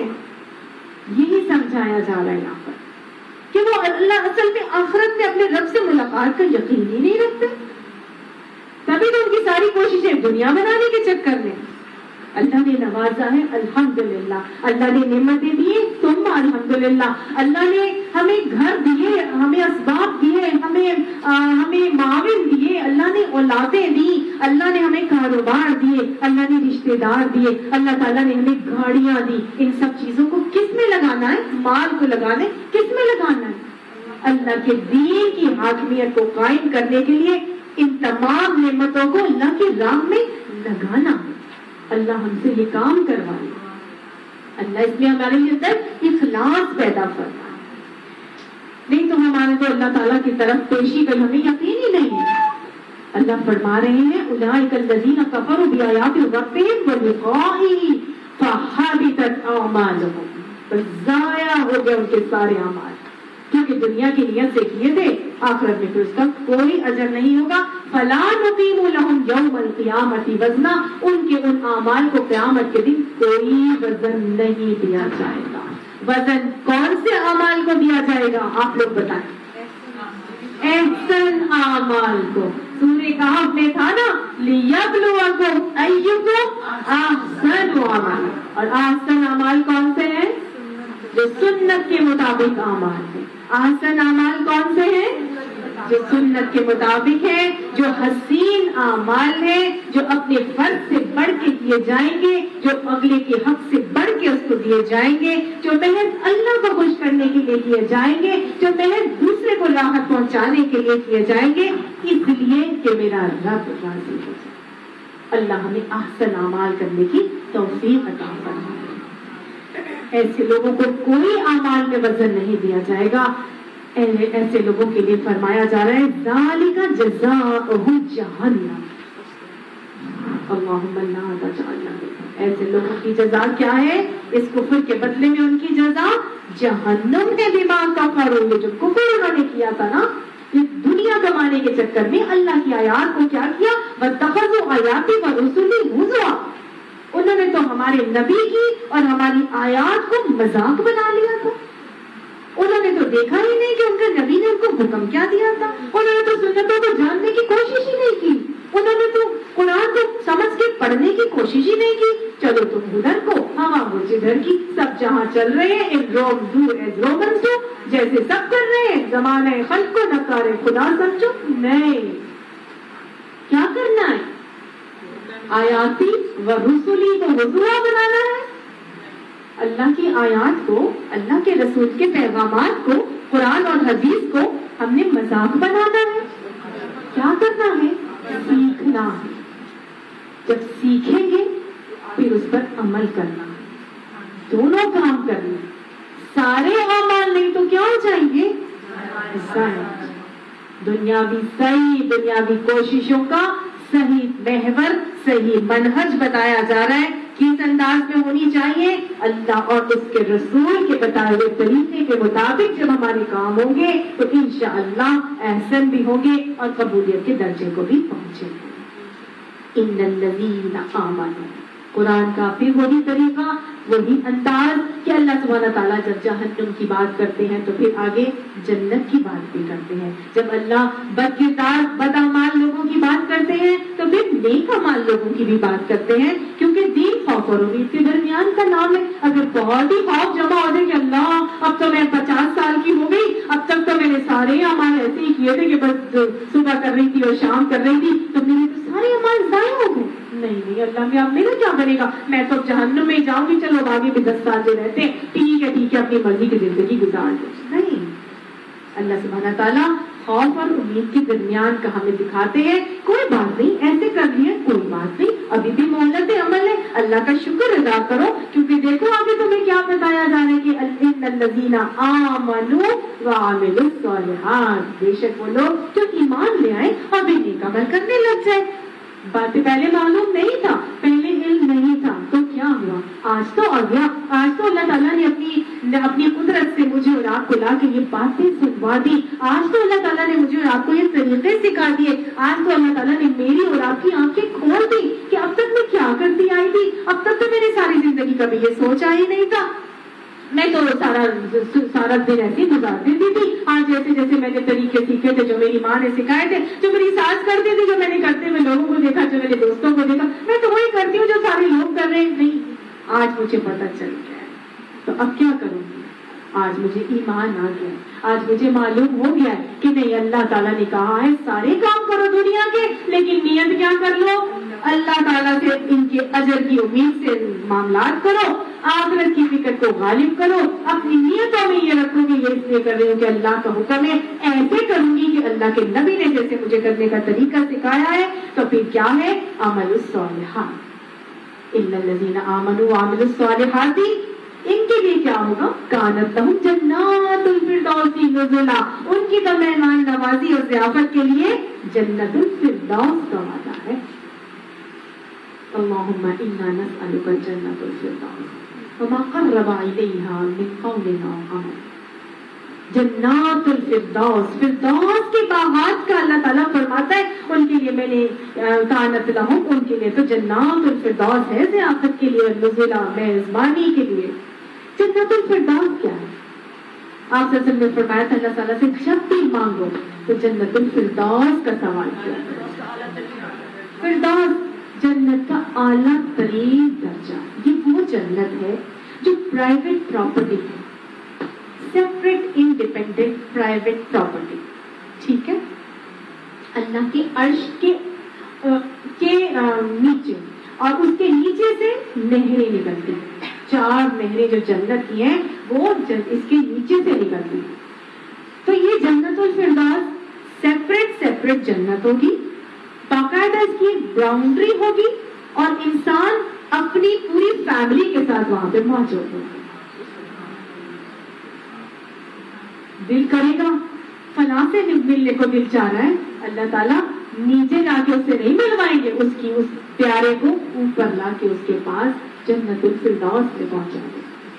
دعا مانگا کریں, اللہ ہمیں ہمارے اہل خانہ کے ساتھ جنت الفردوس عطا کرنا. یہ وہ جنت ہے جو VIP جنت, اسی میں جنت عدن ہے جس کو اللہ نے اپنی ہاتھوں سے تیار کیا. ہم کئی دفعہ جنت عدن بھی پڑھ چکے ہیں. اللہ ہمیں جنت الفردوس بھی عطا فرمائے, اور اس میں ہونے والی جنت عدن کا ہمیں جو ہے وہ حقدار بنا دے.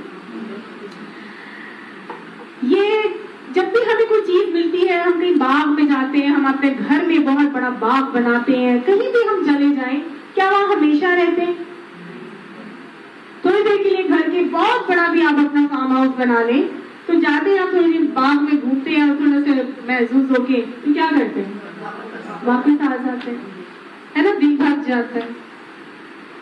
آپ کہیں سیر کرنے جاتے ہیں, پہاڑی علاقے میں جاتے ہیں, یورپ گھومنے جاتے ہیں, اور بہترین جگہ بھی دیکھتے ہیں, وہیں بیٹھ جاتے ہیں.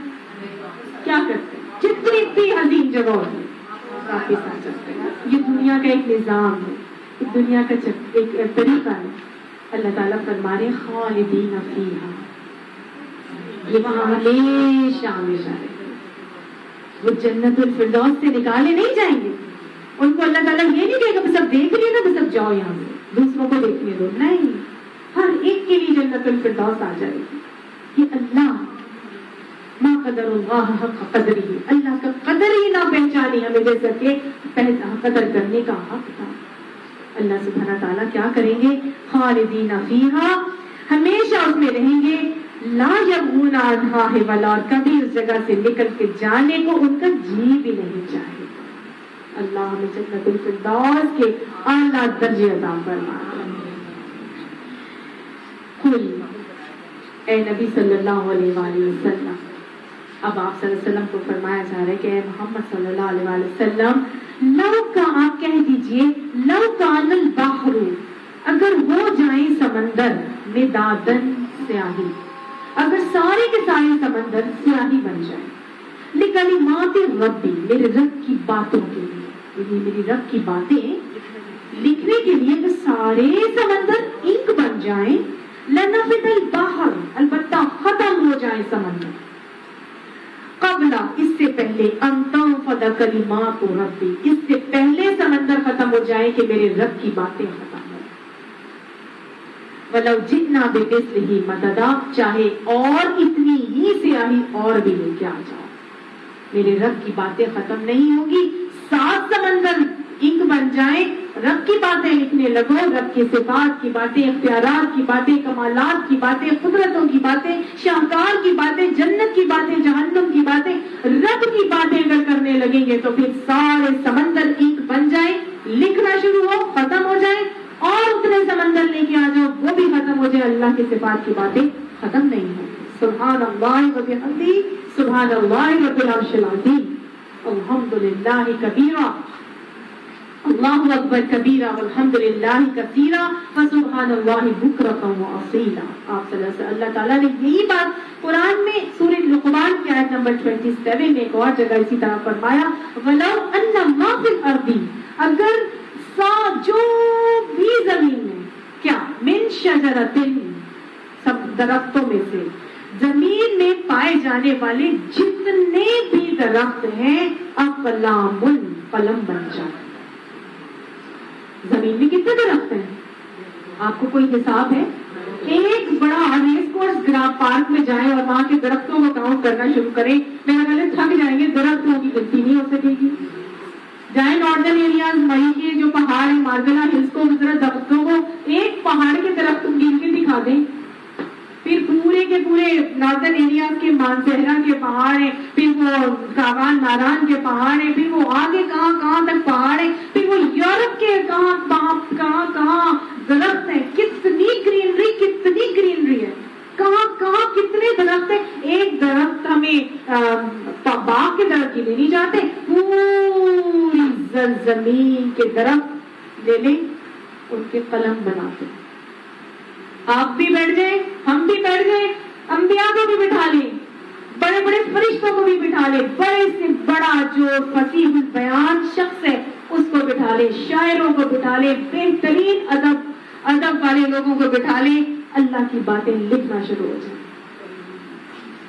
اور ساتھ میں اللہ نے فرمایا والبحر یمدہ من بعد سبعۃ ابحر، اور جو سمندر ہے وہ سیاہی بن جائے، وہ بھی مدد کرنا شروع ہو جائے، اور اس کے بعد 7 سمندر اور لے کے آ جاؤ، لکھنا شروع ہو، انک بنا لو، قلم لے کے بیٹھ جاؤ، سب بیٹھ جائیں، جبرائیل علیہ السلام بھی بیٹھ جائیں، اسرافیل علیہ السلام بھی بیٹھ جائیں، میکائیل علیہ السلام بھی بیٹھ جائیں، اسرائیل علیہ السلام بھی بیٹھ جائیں، اولو العزم انبیاء رسول بیٹھ جائیں، حضرت نوح بیٹھ جائیں، حضرت ابراہیم بیٹھ جائیں، حضرت موسیٰ بیٹھ جائیں، حضرت عیسیٰ بیٹھ جائیں، حضور صلی اللہ علیہ وسلم بیٹھ جائیں، ہم بیٹھ جائیں، بڑے بڑے ادیب ادبار اور شاعر بیٹھ جائیں، کتنے لوگ بیٹھ جائیں، پوری دنیا کے لوگ بیٹھ جائیں، لکھنا شروع ہو اللہ کی باتیں، قلم بنا دو، سیاہی لے کے آ جاؤ. اللہ تعالیٰ فرماتے ہیں ما نفدت کلمات اللہ، اللہ کی باتوں ختم نہیں ہوگی، اللہ کی صفات کی باتیں ختم نہیں ہوگی، اللہ کی اختیارات کی باتیں ختم نہیں ہوگی، اللہ کی قدرتوں کی، اللہ کے شاہکار کی باتیں ختم نہیں ہوگی. وہ اللہ ہے، وہ اللہ رب العالمین ہے. ہم اپنے لیول پہ سوچتے ہیں یہ اللہ ہے. ان اللہ عزیز الحکیم، بے شک اللہ زبردست حکمتوں والا ہے. اللہ کی کبریائی کو محسوس کیا کرے، اللہ کی کبریائی پر غور کیا کرے تو اپنا آپ بہت چھوٹا، بہت حقیر محسوس ہوگا. آپ صلی اللہ علیہ وسلم سے، آپ صلی اللہ علیہ وسلم سے تو نہیں بلکہ حضرت عبداللہ بن عباس سے کسی نے پوچھا کہ میرا میں جب دل میں رات کو ارادہ کرتا ہوں کہ میں صبح اٹھوں گا اور اٹھ کے نماز پڑھوں گا، یعنی کہ رات کی تہجد کی نماز پڑھوں گا، لیکن کیا ہوتا ہے کہ نیند غالب آ جاتی ہے، تو آپ صلی اللہ علیہ وسلم نے آپ نے ان کو فرمایا کہ تم ایسا کیا کرو کہ جب بھی تم بستر پر سونے کے لیے لیٹو تو لو کان البحر سے لے کے آخر تک، یعنی یہ 2 آیات کو جو ہے یہ پڑھ لیا کرو، تو پھر جس وقت بھی بیدار ہونے کی نیت کرو گے اللہ تمہیں اسی وقت بیدار کر دے گی۔ اور پھر وہ کہتے ہیں، اور ان کے بعد آنے والے بھی لوگ کہتے ہیں کہ جب بھی ہم نے یہ پڑھا اور اللہ تعالیٰ سے دعا کر کے سوئے تو اللہ تعالیٰ نے ہمیں اس وقت اٹھا دیا۔ تو یہ لو کان البحر سے لے کے یعنی آخری 2 آیات ہیں، ربہ احدا تک ہے، ٹھیک ہے۔ ہاں جی، حضرت عبداللہ بن عباس سے کسی نے پوچھا تھا، تو یہ 2 آیات کی بہت زیادہ فضیلت ہے۔ اس کو جب انہوں نے کر کے دیکھا تو انہوں نے واقعی میں اس میں بہت اپنے لیے جو ہے وہ حکمت دیکھی۔ کوئی تو اے نبی صلی اللہ علیہ وآلہ وسلم آپ کو فرمایا جا رہا ہے کہ کیا کر لیجئے، انما ان سے کہیے کہ بے شک میں انا بشر مثلکم یوحا الیہ، میں تو تمہاری طرح کا ایک بشر ہوں، میری طرف وحی کی جاتی ہے۔ آپ صلی اللہ علیہ وآلہ وسلم کو بتایا جا رہا ہے کہ ان سب سے کہہ دو، سورہ کہف تو بالکل آخر ہے، لیکن شروع ہم نے پڑھا تھا کہ آپ صلی اللہ علیہ وسلم سے آتے سوالات کیے تھے، آپ نے فرمایا میں کل تمہیں اس کا جواب دوں گا، لیکن کیا ہوا؟ انشاءاللہ نہیں کہا، فقط وحی کا ٹائم آ گیا۔ گویا اس کے بعد جب اللہ تعالیٰ نے یہ وحی نازل کی تو آخر میں بھی سورت میں کہہ دیا گیا کہ ان کو کہہ دو میں عالم الغیب نہیں ہوں، میں تو تمہاری طرح کا ایک بشر ہوں، میری طرف سے اللہ تعالیٰ کی طرف سے وحی کی جاتی ہے، جب وحی کی جاتی ہے تو وہ بات میں تمہیں بتا دیتا ہوں، لیکن میں اپنی طرف سے کچھ بھی نہیں بول سکتا نا، ما ينطق عن الهوى ان هو الا وحی یوحی، آپ اپنی زبان سے کچھ نہیں کہتے مگر وہ جو اللہ کی طرف سے وحی کی جاتی ہے، تو لہٰذا کہا جا رہا ہے اب آپ ان سے کہہ دیجئے کہ میں تو تمہاری طرح کا ایک بشر ہوں۔ آپ صلی اللہ علیہ وآلہ وسلم نے کئی بار صحابہ کے سامنے اپنے بشر ہونے کا اعتراف کیا۔ حضرت عبداللہ بن مسعود فرماتے ہیں کہ ایک مرتبہ آپ صلی اللہ علیہ وسلم نے نماز پڑھائی تو اس میں کچھ کمی بیشی کر دی رکعت میں، تو جب سلام پھیرا تو لوگوں نے آپ صلی اللہ علیہ وسلم سے عرض کیا کہ یا رسول اللہ صلی اللہ علیہ وسلم نماز کے متعلق کیا کوئی دوسرا حکم آیا ہے؟ تو آپ نے پوچھا کہ کیوں، کیا بات ہے؟ تو لوگوں نے کہا کہ آپ نے اتنی رکعت پڑھی ہے۔ تو آپ صلی اللہ علیہ وسلم نے یہ سن کر الٹے پاؤں قبلہ رو ہوئے اور اٹھ کے اس کے بعد فوراً 2 سجدے کیے سہو کے، پھر سلام پھیرا اور پھر ہماری طرف منہ کر کے فرمایا کہ اگر نماز کے بارے میں کوئی نیا حکم آتا تو میں تمہیں ضرور بتا دیتا ہوں، لیکن بات یہ ہے کہ میں بھی تمہاری ہی طرح کا آدمی ہوں، جیسے تم بھول جاتے ہو میں بھی بھول جاتا ہوں، تو جب میں بھولوں تو مجھے یاد دلا دیا کرو، اور جب تم میں سے کسی کو اپنی نماز میں شک پڑ جائے تو اپنے غالب گمان کے مطابق اپنی نماز کو پوری کر کے پھر سلام پھیرے اور سہو کے 2 سجدے کر دے۔ یہ بخاری کی حدیث ہے۔ حضرت رافع بن خدیج رضی اللہ عنہ فرماتے ہیں کہ آپ صلی اللہ علیہ وسلم مدینہ تشریف لائے تو اس وقت لوگ کھجور میں پیوند لگایا کرتے تھے۔ آپ نے پوچھا کہ کیا کرتے ہو؟ تو انہوں نے کہا کہ ہم تو ایسے ہی کرتے ہیں، پیوند لگاتے ہیں۔ تو آپ نے فرمایا کہ اگر تم یہ کام نہ کرو تو شاید بہتر ہوگا۔ لوگوں نے پیوند نہیں لگایا، چھوڑ دیا، تو فصل کھجور کی اتنی زیادہ نہیں آئی۔ تب صحابہ نے رسول اللہ صلی اللہ علیہ وسلم سے جا کے کہا کہ آپ نے تو کہا تھا کہ پیوند نہ لگانا، تو ہم نے نہیں لگایا تو ہمیں تو فصل ہی نہیں آئی۔ تو آپ صلی اللہ علیہ وسلم نے فرمایا دیکھو میں بھی ایک بشر ہوں، جب میں تمہیں دین کی کوئی بات بتاتا ہوں اس کو حکم دیتا ہوں تو اس پر عمل کر لیا کرو، اور جب کوئی میں بات اپنی طرف سے کہوں یا اپنی رائے سے کہوں تو آخر میں بھی تو ایک آدمی ہی ہوں تم جیسا، یعنی مجھ سے بھی تو غلطی ہو سکتی ہے۔ اور تمہیں سلمہ فرماتی ہے کہ رسول اللہ صلی اللہ علیہ وسلم نے فرمایا کہ میں بھی ایک بشر ہی ہوں۔ آپ نے فرمایا کہ میں ایک تمہاری طرح کا بشر ہوں اور تم آپس میں جھگڑتے ہوئے میرے پاس آتے ہو، کبھی ایسا ہوتا ہے کہ تم میں سے ایک فریق دلائل دینے میں دوسرے سے زیادہ چرب زبان ہوتا ہے اور میں اس کے دلائل سن کر اسی کے حق میں فیصلہ دے سکتا ہوں۔ اب اگر میں کسی فریق کو اس کے بھائی کا کچھ حق دلا دوں تو یاد رکھو کہ میں اسے آگ کا ایک ٹکڑا دلا رہا ہوں۔ گویا مجھ سے بھی غلطی ہو سکتی ہے، میں بھی لوگوں کی باتوں میں آ سکتا ہوں، میں کوئی عالم الغیب نہیں ہوں، لہٰذا غلطی میرے سے بھی ہو سکتی ہے۔ گویا آپ نے بار بار اس بات کو باور کرایا کہ میں تمہاری ہی طرح کا ایک بشر ہوں، ٹھیک ہے نا۔ اور ہم نے پڑھا تھا کہ انا اور ماں کو ایک فرقے نے جو ہے وہ الگ الگ کر دیا ہے کہ بے شک نہیں ہوں میں ایک بشر تم جیسا، اور یہ قرآن کی آیات میں پیٹ اور کجی پیدا کرنے کا ایک انداز ہے۔ اللہ تعالیٰ ہم اس سے محفوظ فرمائے اور قرآن کی آیات کا صحیح اسلوب جو ہے وہ ہمیں سکھائے اور اس پر عمل کی توفیق بھی ہمیں نصیب فرمائے۔ کیا وحی کی جاتی ہے؟ یوحا الیہ، مجھ پر وحی کی جاتی ہے۔ کیا وحی؟ انما الہکم الہ واحد، یہ کہ الہ تمہارا ایک ہی الہ ہے۔ الہ تمہارے کتنے ہیں؟ کانسیپٹ آف ٹرینٹی والوں کو بتایا جا رہا ہے کہ 3 خدا نہیں ہے۔ کتنے خدا ہیں؟ ایک۔ الہکم الہ واحد، لہذا شرک کی نفی کی جا رہی ہے، توحید کو راسخ کیا جا رہا ہے، دوبارہ بتایا جا رہا ہے کہ اپنا محور، اپنا سوچ، اپنی محبتوں پر اللہ کی محبت کو غالب کر کے سارے معاملات کرنے ہیں۔ فکر آخرت کو غالب کر کے جب اللہ کو واحد مان کے تم لوگ اپنے عمل کرو گے تو انشاءاللہ شرک سے بری ہو کر اور اپنے اللہ کی بنائی ہوئی جنت کے حقدار ہوگے۔ اب فمن کان یرجو لقاء ربہ، اب جو اپنے رب سے ملاقات کا امیدوار ہے، فکر آخرت ہے، اپنے رب سے ملاقات چاہتے ہو تو کیا کرو؟